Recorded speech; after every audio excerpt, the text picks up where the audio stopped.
We were studying about the anti-malarial drugs in our previous discussion, and we have completed that topic of anti-malarial drug. Now today we will start new topic, that is anti-depressant drugs. ये क्या होते हैं, आज हम आपको नया topic start करने जा रहे हैं. So we will start anti depressants.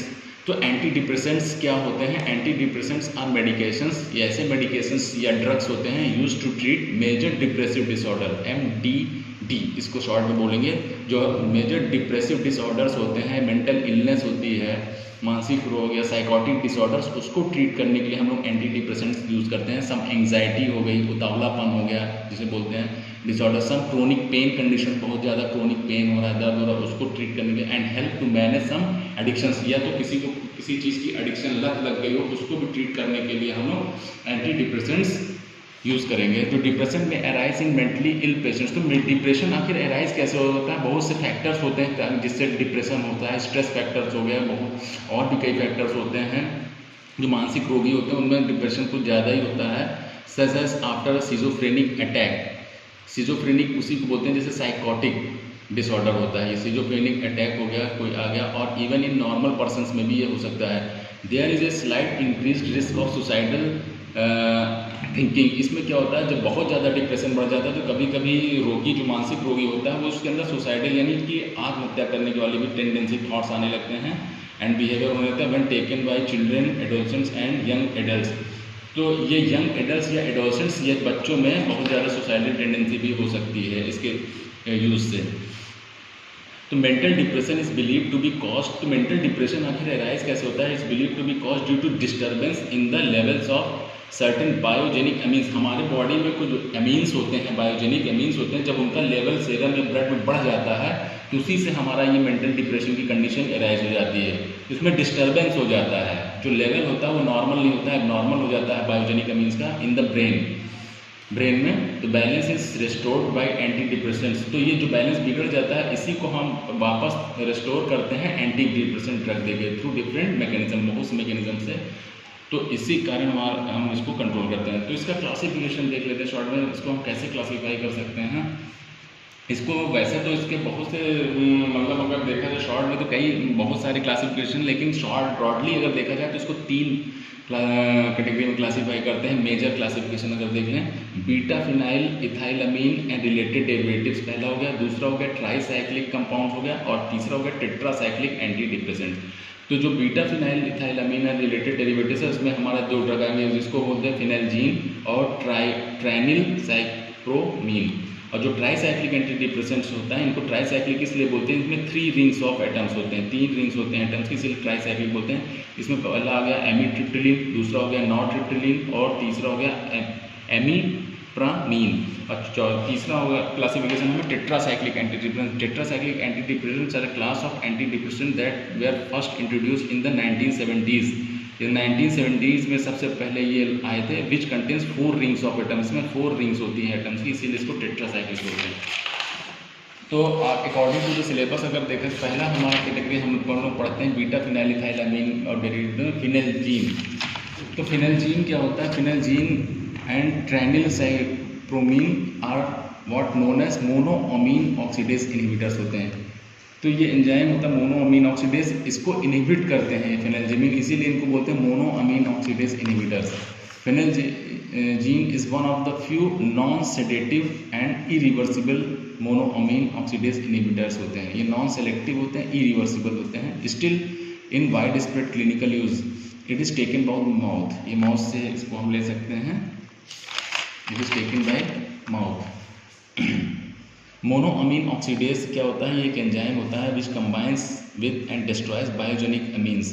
ये क्या करता है? ये एक एंजाइम होता है which combines with and destroys biogenic amines को ये डिस्ट्रॉय कर देता है, such as nor adrenaline etcetera. By inhibiting this enzyme the monoamine oxidase inhibits and promote the accumulation of biogenic amines in the brain. तो क्या होता है कि जब ये मोनोऑक्सीडेज एंजाइम होता है जो कंबाइन करता है, डिस्ट्रॉय करता है बायोजेनिक एमीन से, इसको इनहिबिट करने से क्या होता है कि हमारा जो ये जो हमारा बायोजेनिक एमीन होता है वो ज़्यादा डिस्ट्रॉय नहीं होता और उसका एक्यूमुलेशन हमारे ब्रेन में बढ़ जाता है. अगर आप स्ट्रक्चर देखना चाहें, फिनाइलजीन का ये टाइप का स्ट्रक्चर होता है, इसका केमिकल फॉर्मूला होता है C8H12N2 और इसका अगर IPAC नेम हम देखें तो इसको बोलेंगे 2-फिनाइल इथाइल हाइड्राजीन। और इसका ऑफिशियल जो कंपाउंड होता है उसको बोलते हैं फेनेल्जीन सल्फेट। ये सल्फेट के फॉर्म में रहता है ज़्यादातर। तो इसकी फिजिकल प्रॉपर्टीज़ देख लेते हैं। Phenelzine sulphate is a white powder और इट में कंसिस्ट ऑफ पर्ली प्लेटलेट्स। ये वाइट पाउडर होता है, पर्ली प्लेटलेट्स टाइप का होता है, पर्ल जैसे मोती टाइप का होता है उसके platelets.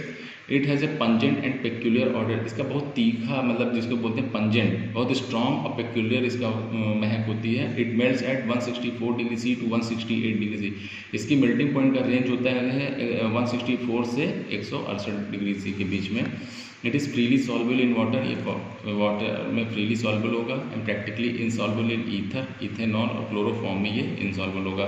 It is affected by light से इफेक्ट होगा। Its metabolism is completed in liver. Its elimination half life is 11.6 hours.